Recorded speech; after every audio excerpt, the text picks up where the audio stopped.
హిమాలయాల్లో ప్రతి మహాయుగానికి ఆ యుగం తాలూకా విశ్వగురువుల పరంపరంతా మమేకమై ఇన్ని యుగాలుగా మనం ఏం సాధించాము, ఏమైనా మానవాళికి మార్పు వచ్చిందా, మన వల్ల ఏదైనా మేలు జరిగిందా, లేదు మనం ఆశించినటువంటి ఆ ప్రయత్నం ఆనందమో, ఆధ్యాత్మికమో, ఆరోగ్యమో, శుభమో, శాంతో, సౌఖ్యమో, సుస్థిరతో ఏదైనా వాళ్ళకి కలిగిందని చూస్తే ఏ పరమ గురువుకి తన కళలు సాకారం కాలేదు.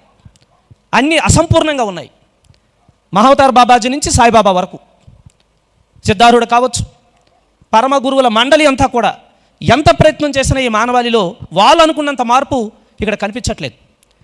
ఆ జరిగిన సమావేశాన్నే శంబల అంటారు, సిద్ధ మండలి అంటారు.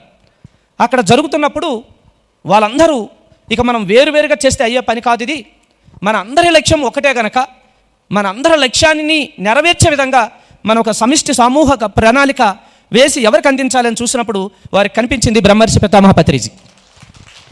అందుకే పిఎస్ఎస్ఎంలో తొలి రోజు నుంచి రమణ మహర్షి కావచ్చు, ఆనిబీసెంట్ కావచ్చు, జీసస్ కావచ్చు, మహమ్మద్ ప్రవక్త్ కావచ్చు, ఖలీల్ గిబ్రాన్ కావచ్చు, డాన్ జువాంగ్ కావచ్చు, జొనాథన్ లివింగ్స్టన్, రిచర్డ్ బాగ్ కావచ్చు, కుల మత వర్ణాలకు అతీతంగా, ప్రాంతాలకు అతీతంగా, భాషలకు అతీతంగా అన్ని ధర్మాలని ఒక దగ్గర అందరికీ అందించే ఆ ప్రయత్నం పత్రిజీ అన్ని రోజుల నుంచి చూశారు.